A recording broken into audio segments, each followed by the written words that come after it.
Last summer, strange footsteps followed me while I was alone at home. I still don't know why. It began the first night after my breakup. I thought the solitude in my modest apartment would help me find peace. My mid-century building creaked with age, but I found comfort in that. I had a cup of tea and sat on the couch, ready to work. Then I heard a faint shuffling sound outside my door. At first, I dismissed it. Buildings settle, I told myself. But each night, the sound came back. It started as a whisper, but grew louder and more distinct. I felt uneasy. Was someone watching me? My heart raced every time I heard those footsteps. As days rolled on, the noises became my new normal. I'd be focused on my design work, and suddenly the creaking floorboards would grab my attention. I couldn't concentrate anymore. I started doubting my sanity. On a particularly rough night, I caught movement in my peripheral vision, a shadow that vanished whenever I looked. I sighed and thought I was losing it. Then, something odd happened. My mail, the letters I left on the kitchen counter, began to shift. I found them in different places than where I'd left them. The confusion twisted in my stomach. Maybe I just forgot? But one evening, I opened my front door to find it ajar. I was certain I had locked it. Panic washed over me. My chest felt heavy, and I struggled to breathe. A neighbor who always smiled kindly assured me the place had its quirks. I remembered thinking I sounded like a fool when I asked if she heard strange noises. I didn't reach out again. Talking to someone felt pointless. Should I call my mom? No, I wouldn't worry her that night. My fear reached a peak. As I settled into the couch, there it was again. The sound was loud and close. I held my breath. The footsteps did not stop. It was like someone pacing back and forth in front of my door. The rhythm felt unnerving, like some sort of twisted ritual. Then I saw it. A shadow loomed just outside. An icy fear gripped my heart. I could sense it watching me.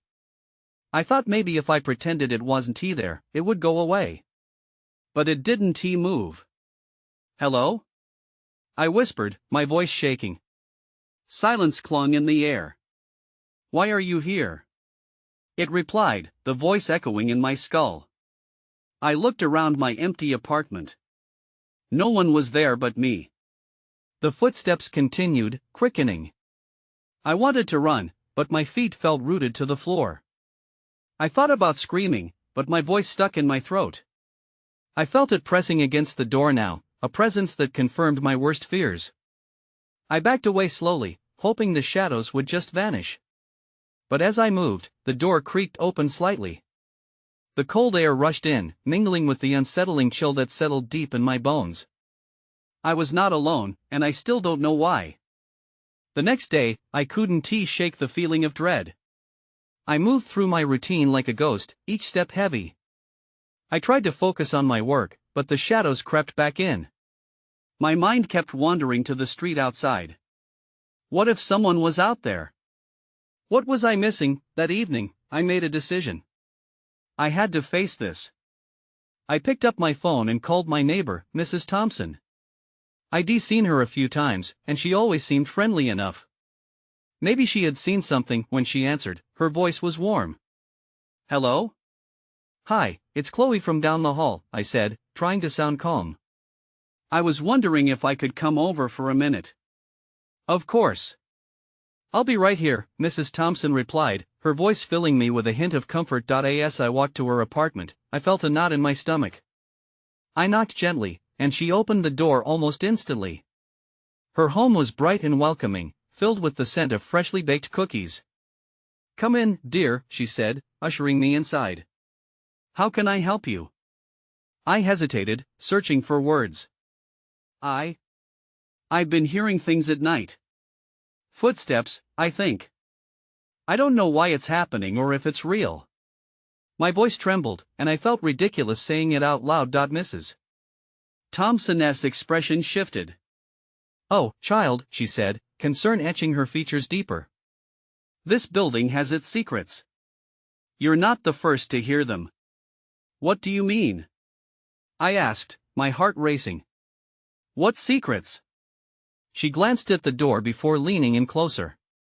There was an incident here long ago, a couple who lived in your apartment. They had a tragic ending. Her voice dropped, almost a whisper. It said that sometimes things linger. A chill shot through me. Are you saying I'm being haunted? She shrugged, a hint of sadness in her eyes. People feel it differently. Some try to ignore it, others confront it. Just be careful. It's better to acknowledge what's happening. As I turned to leave, I noticed a framed photo on her shelf. It showed a younger Mrs. Thompson standing with that couple. They looked happy, but there was an eerie sadness behind their smiles that I didn't understand.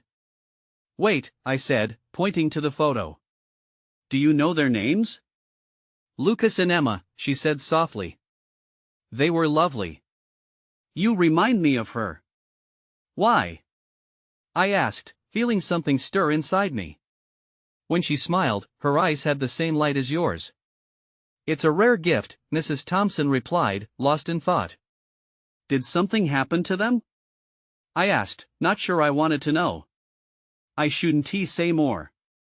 It's best to let sleeping ghosts lie, she advised with a tremor in her voice. I thanked her and stepped back into the cool hallway, my mind racing. The footsteps started to make sense, but so many questions swirled like a storm. Was it Lucas or Emma? Were they trying to communicate? As I turned to my apartment, an unexpected thought hit me. What if I'm the next one? I whispered to myself. That's when I heard the footsteps again, this time echoing from within my own apartment. My heart dropped. It felt like something was waiting for me. I gripped the doorknob, feeling the cold metal against my palm. This time, I wouldn't ignore it. Whatever it was, I was about to find out. I pushed the door open and braced myself. The soft light from my lamp flickered as I stepped inside. Everything appeared ordinary, but the air felt thick, charged with unspoken words. My heart raced, each beat echoing in my ears. Hello? I called out, my voice wavering. No response. Just the quiet hum of my fridge and the rustle of my curtains. I was alone, or was I? The footsteps had felt so real, each one a call from the shadows. I moved cautiously to the living room, scanning the corners of the space. I noticed the piles of books I had left scattered on the floor, a small comfort in their familiarity. The shadows were longer tonight, stretching across the walls like fingers reaching out to touch me. Then I heard it again, footsteps, lighter this time, like someone was pacing just out of view. I paused. My breath hitched in my throat. It was coming from the hallway that led to my bedroom. I had to know what it was, but dread wrapped around me like a thick fog. With a deep breath, I walked toward the sound. Each step felt heavier than the last. When I reached the end of the hall, I stopped in front of my bedroom door. The light from the living room barely touched the frame, casting a deep shadow on the floor. I thought about Mrs. Thompson's words acknowledging whatever lingered. I pushed the door gently, and it creaked open. My room was dark, the curtains drawn tight, allowing only the faintest hint of moonlight to filter in. I turned on the lamp, illuminating the space. Everything was in its place, but something felt off of that when I noticed a small photo on my nightstand, one I didn't remember placing there. I picked it up, expecting it to be a picture of my friends or family, but it wasn't. It was of Lucas and Emma, the couple Mrs. Thompson had mentioned. Their smiles haunted me, a reminder of the unresolved mysteries surrounding them. As I looked closer, an icy chill ran through me. There was an inscription on the back of the photo. "You are our light," it read, and beneath it, a date August 12, 1995. My mind raced. What was the significance? Why was it here? Before I could process the implications, I heard it again this time, a scraping sound, like a chair being pushed across the floor. It came from the kitchen, sharp and jarring against the silence. Fear surged within me. I couldn't stay here. Part of me wanted to run, to escape, but I knew I had to confront whatever was happening. Steeling myself, I grabbed my phone, the flashlight app illuminating the path ahead.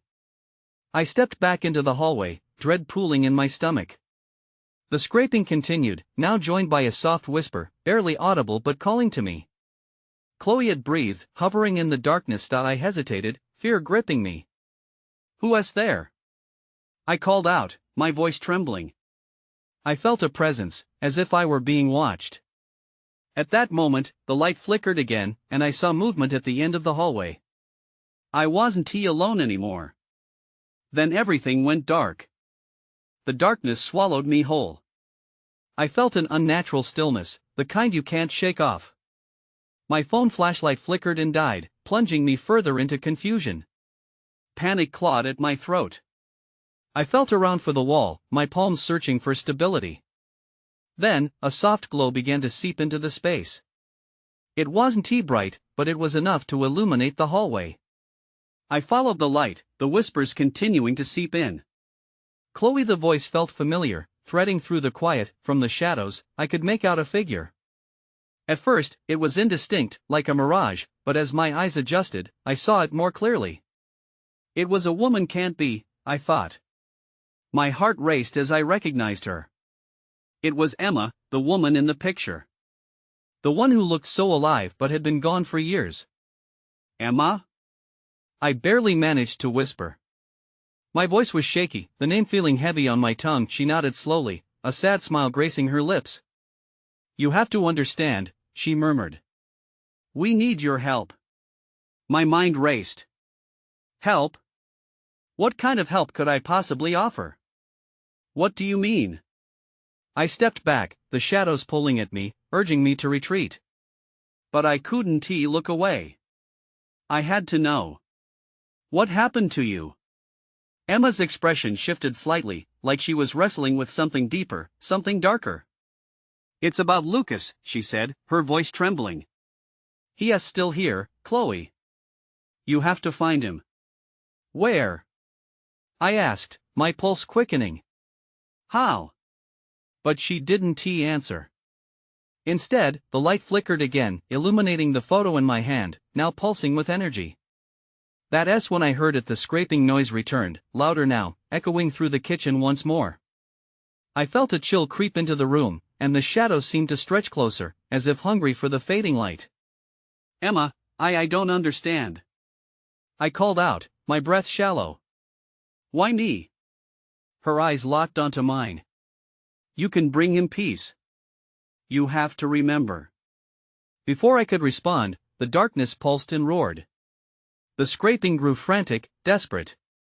The kitchen door rattled, and I felt the panic rise like bile in my throat. I had to leave. I had to get out. But as I turned to run, that familiar voice whispered again, stronger this time. "Chloe, don't go." I hesitated, my hand on the doorknob. Something inside me urged me to stay, to listen. Then I heard a soft, pained cry from the kitchen, as if someone was trapped. I took a breath, bracing myself. I didn't want to confront whatever lurked there. But I couldn't abandon a cry for help. Not when it felt so urgent. With a shaky hand, I pushed open the kitchen door and stepped inside, heart racing. That's when I saw it. A shadowy figure huddled in the corner, trembling, and suddenly, I knew I had made a terrible mistake. The figure was small, almost childlike. My breath caught in my throat as I took a tentative step closer. The shadows swirled around it, clinging like fog. I strained to see its face, but it was buried in its arms. "Are you okay?" I asked, hating how weak my voice sounded. There was a flicker of movement. The figure lifted its head slightly, and I caught a glimpse of wide, terrified eyes. "Help me," it croaked, the words barely above a whisper. Terror washed over me. I was no longer sure what I was confronting. "Who are you?" I demanded, though I barely wanted to know. Before it could answer, the shadow shifted, thickening and swirling so rapidly that it felt as if the room were collapsing inward. The kitchen lights overhead dimmed and buzzed, and for a heartbeat, I lost sight of the child. "Chloe." The voice was now more urgent.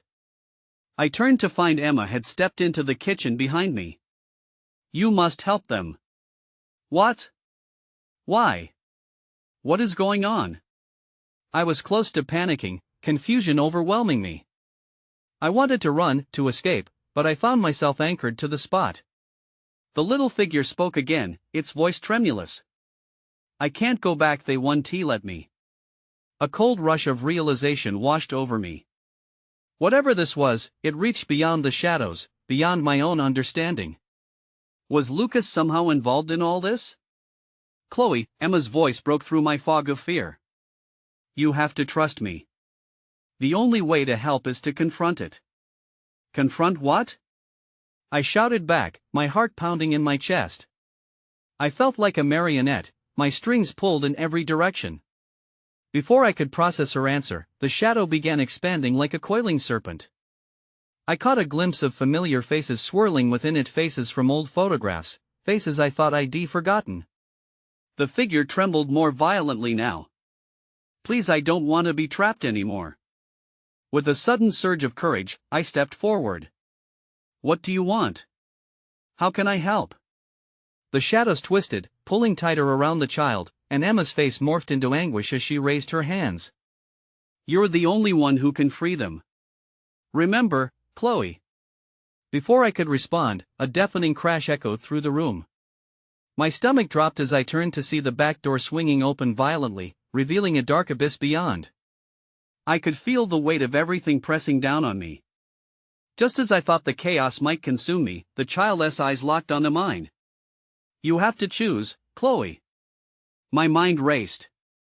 I could either face the darkness and help, or I could run and abandon this child. The choice felt monumental, and my instincts screamed for survival. But as the child's eyes pleaded, something inside me shifted. Okay, I took a deep breath, somehow knowing I was at the brink of something I'd never be able to unsee. I'll help you. And with that declaration, everything went dark again. I felt the darkness pull at me, cold and heavy. I couldn't tell which way was up or down, and a suffocating silence enveloped me. Moments passed as I floated in this void, completely disoriented. Then, something broke through the darkness, a soft voice whispering my name. Chloe. The sound was familiar enough to trigger a jolt of recognition. My eyes snapped open, and I found myself back in the kitchen, but everything felt different. The shadows were gone, replaced by a muted glow spilling from the overhead lights. The little figure was still there, clutching its knees, but now it seemed more solid and real. What happened? I whispered, glancing around as if expecting something to jump out at me. You chose to help, it said, its voice steadier this time. But there are rules. You must face the shadows. Emma stood next to me, fear etched across her face, but there was a glint of reassurance in her eyes. You need to confront your past, Chloe. Only then can you help them escape. I wanted to scream, to tell them both that I didn't want to confront anything. But a sudden urge pushed me forward. What past? I shouted, frustration spilling out. The child edged closer, eyes wide with hope.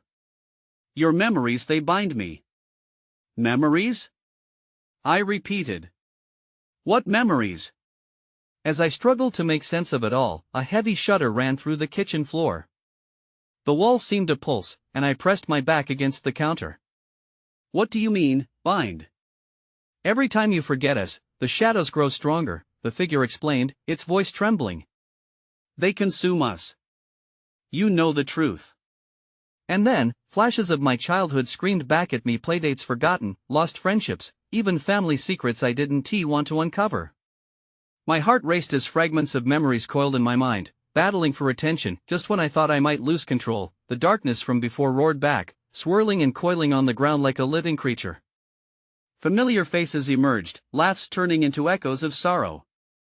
They twisted grotesquely, begging, pleading, a distant nightmare I thought I had escaped. Chloe. Emma called sharply. You can't let them take you back. I took a shaky step toward the swirling darkness, feeling an odd mix of fear and determination. No. I won't let this happen again.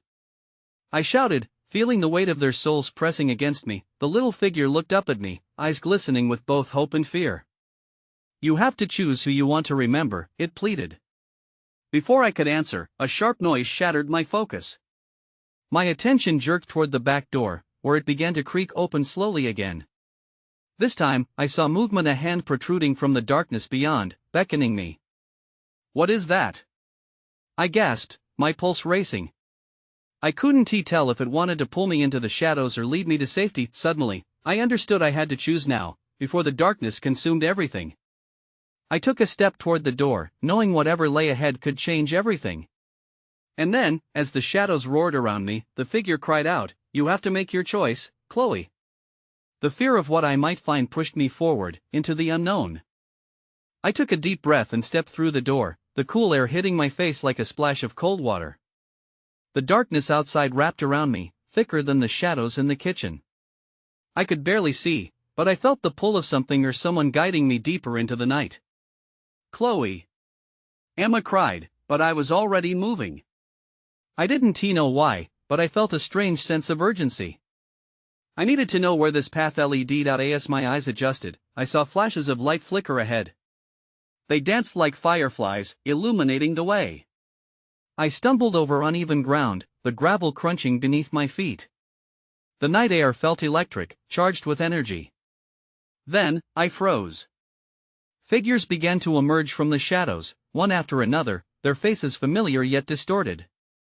Each one bore the marks of memories I had tried to bury. My childhood friends, lost relatives, even fleeting acquaintances. I could almost hear their laughter, now twisted and sorrowful. No, I whispered to myself, panic creeping in. I didn't want this. I turned to run, but the darkness seemed to stretch and pull me back, wrapping around my legs like thick vines. "Choose, Chloe." The little figure from the kitchen shouted, its tiny voice echoing in my mind. "You must choose." I faced the figures again, searching their eyes for answers. "You're not real," I shouted, but deep down, I knew I was wrong. They were pieces of me, reminders of what I had lost. Each memory tugged at my heart. Just then, a flash of light burst from the distance, blinding me momentarily. I squinted, trying to see, and in that instant, I glimpsed a fleeting vision: a small boy standing by a tree. He looked lost, as if he was waiting for someone to find him. My heart raced. I knew that boy. Jake. I breathed. That name felt like a lifeline. Memories flooded back, playing in the park, laughing under the sun. But the happiness twisted into sorrow, my heart clenched. That summer had ended in darkness when things changed between us. As I tried to step forward to reach him, the shadows surged again. "Don't forget us, Chloe." The figures wailed, their voices mingling in despair. They reached out with desperate hands, trying to hold on. "I want tea," I shouted, resolving to face my past, no matter how painful. "I remember you. I remember all of you." The shadows recoiled as if my words had physical weight. The darkness began to withdraw, revealing more of the path ahead. But as it pulled back, I caught sight of something else: a looming presence behind the figures, something dark and foreboding. It watched me silently, a silhouette of fear. That's when I saw it clearly, a pair of glowing eyes staring right at me from the shadows, waiting, caught between the past and this menacing figure. My heart pounded. I had a choice to make, but I wasn't sure if I was strong enough to confront what was coming. Then everything went dark again. The eyes blinked out, and I was left with only the weight of my memories and a chilling sense of dread hanging in the air. I stood in the darkness, frozen and unsure. I could no longer see the familiar faces or the glowing eyes. It was as if the night had swallowed them whole. My breath quickened, panic creeping back in. This was not just a memory, it felt real. After what felt like an eternity, a faint light reappeared. I strained my eyes to make out the shapes around me. The memories loomed large, but they felt distant now, shrouded in an almost dreamlike quality. I called out, "Jake?" But only silence answered. As I turned to retrace my steps, the air crackled with tension. A low, almost guttural growl echoed through the trees. I whirled around, anxiety wrapping around me like a vice. The presence was back, but it was different now, closer, heavier. I could feel its weight pressing down on my chest. "Run!" a voice screamed in my mind. It wasn't Emma S. It was more like a deep echo from the very core of me. I had to put space between me and whatever was watching. I took a step back, but as I turned, I stumbled on the uneven ground, falling to my knees. Something cold brushed against my arm. I gasped and jerked away, trying to scramble back to my feet. My heart raced, and I was torn between fleeing and confronting what lay behind me. With a deep breath, I rose. I needed to find Jake. Jake! I shouted, desperate to break the grip of fear that tightened around me. Just then, I felt a flicker of warmth rush through me, as if my call had connected to a thread woven through the darkness. In response, the growl transformed into a low hiss, vibrating in my bones. I raced deeper into the shadows, guided by the flickering lights ahead, each step seeming to pull me further from the looming dread. But with every heartbeat, I felt the darkness shift, as if it was alive and monitoring my movements, waiting for the right moment to strike. Suddenly, the path opened up into a small clearing. Moonlight bathed the area, and for the first time, I could see the tree where Jake had stood. But he wasn't there. Instead, I found a small pile of rocks in the shape of a heart. My chest tightened as I recognized the gesture. We had done this together long ago. I knelt to touch the stones, but just as my fingers brushed against them, a deafening crack of thunder rumbled overhead. The ground shook beneath me, and I fell back into the dirt. Panic rose. The darkness crept closer, and the growl intensified, bouncing off the trees like a warning bell. I scrambled to my feet, looking for a way out. The heart of memories was now a prison. I had to escape out. As I dashed back toward the path, a figure suddenly appeared from the other end. A girl in a white dress, standing just before the trees, appeared as if pulled from my dreams. Her face was obscured, but there was something familiar about her. In my gut, I felt a pull, an intensity that made me hesitate. Why was she here? Was she part of what was chasing me? I took a cautious step toward her, half ready to run, half desperate to understand. "Chloe," she called softly, her voice melodic but layered with darkness. "You need to see." Before I could answer, the shadow surged behind me, and I felt the hairs on my neck stand on end. The girl's glowing eyes were locked onto mine, and I felt their weight like a truth I couldn't ignore. I needed to decide. I hesitated, caught between the girl and the darkness. The weight of her gaze felt like a tether, pulling me closer even as the shadows writhed behind me. "What do I need to see?" I asked, my voice shaking. "Follow me," she replied, gesturing softly. I found myself listening, my feet moving toward her despite the growl still echoing through the trees. I could feel the darkness closing in, but there was something in her voice and assurance that kept me rooted. I can't leave Jake," I stammered, glancing back toward the path. The shadows were swirling now, angry and hungry. "He's out there." "Jake is safe," she said, but her words sent a chill through me. How did she know? I wanted to trust her. My heart raced, but I stepped forward, curious about what she could show me. The girl turned and walked into the shadows, her dress trailing behind. I followed, tripping over roots and branches, the unfamiliar terrain beneath my feet. The light dimmed around us until it was just her, glowing faintly in the darkness, like a beacon. Then she stopped. "Look," she urged, pointing ahead. I strained my eyes, and just beyond where her finger directed, a shape began to materialize. At first, it was indistinguishable, a dark mass looming, then shifting, almost like a doorway. As I stepped closer, the air grew colder, and I felt a rush of fear surge through me. "What is that?" "It's where the memories live," she whispered. "You need to confront them, but you must be strong." Tremors coursed through me. My past was a messy collection of happiness and pain. Did I really want to dive into this? A flash of movement brought me back. The growl had returned, sharper now. It was edging closer, hungry for what it might find. I looked back at the girl. "What happens if I go in?" "You'll learn the truth." Her eyes sparkled with something I couldn't figure out: fear, urgency, hope? "But you must hurry." Before I could think it through, the darkness erupted behind me.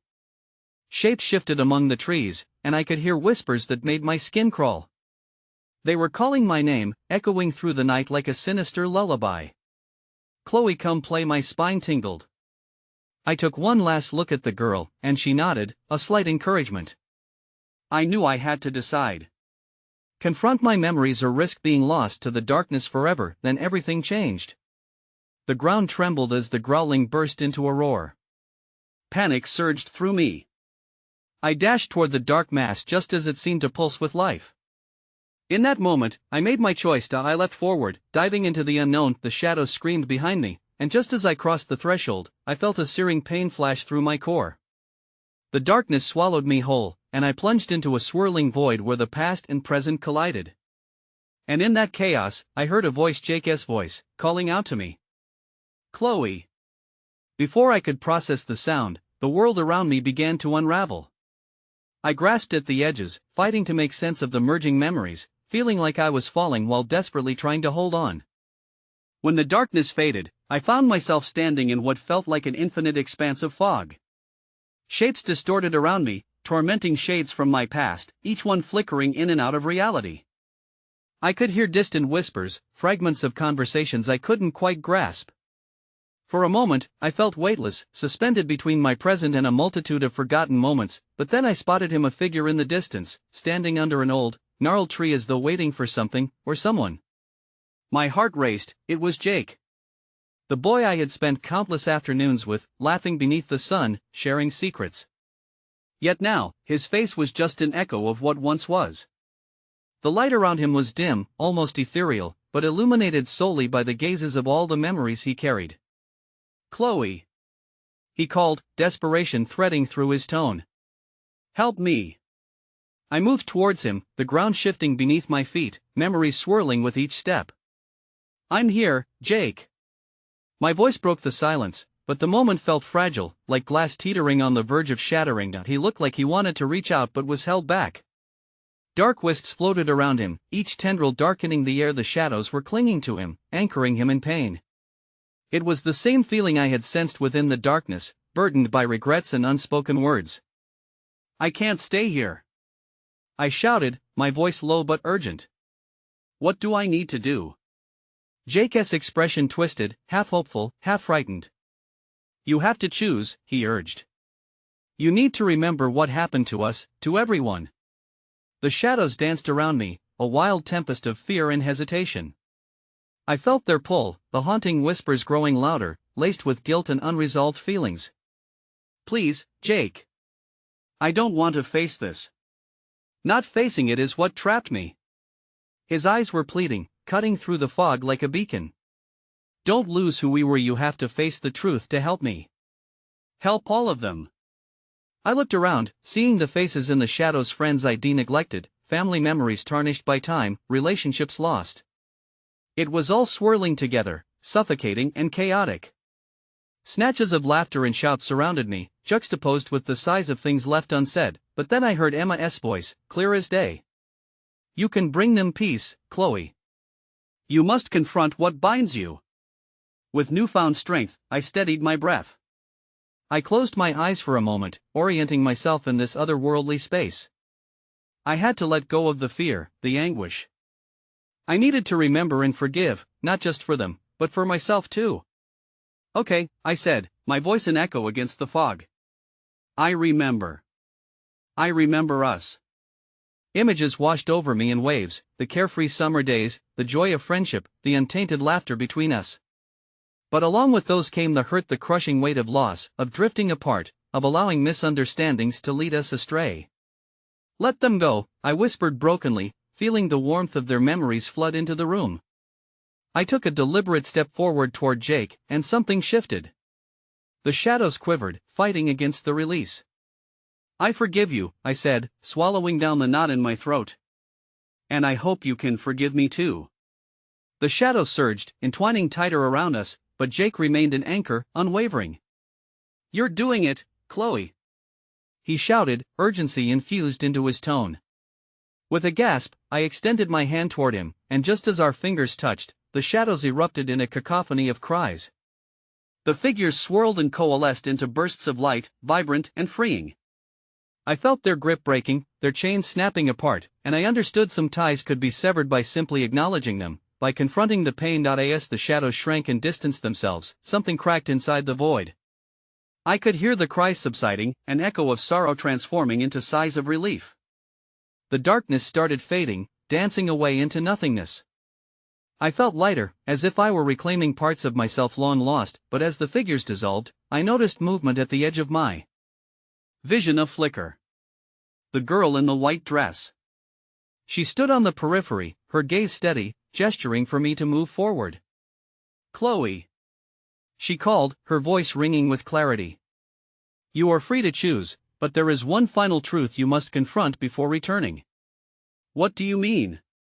I shouted, but she simply nodded toward the last vestige of darkness. Wisps of black still loomed in that direction, where shadowy remnants of my past lingered, obscuring the way out. Choose, she urged. A chill crept through me as I approached the darkness. There was more to this than just letting go, it felt unfinished. A part of me yearned for closure, for understanding, not just for them, but for myself, and then I saw it, a flash of eyes, familiar yet alien, filled with a blend of sorrow and hope. I took a deep breath and stepped forward, all the way into the shadows. The moment I crossed the threshold, I felt weightless, afloat in silence. Everything started to shift, the air thickening as faces emerged once more, faces I didn't recognize, shrouded in what felt like unfinished stories. They reached for me, ethereal and pleading. My heart raced, but I stood firm. You deserve to be remembered, I declared firmly. Tell me about your stories. Their whispers grew louder, a chorus of fragmented memories weaving through the air. And as I listened, recognizing shadows of pain, forgotten dreams, and desires held close for far too long, I began to understand the choice I had made. It wasn't the end, but a bridge toward healing, an acknowledgement of the truths we all carry, the stories woven together in this life. The shadows coiled tighter before me, but I felt illuminated inside. I was no longer afraid. I stepped deeper into that dark space, every memory hazy at first, slowly coming into focus. And just like that, they transformed, blossomed into light, and one by one, each fragmented piece of my past began to find its place, illuminating the darkness.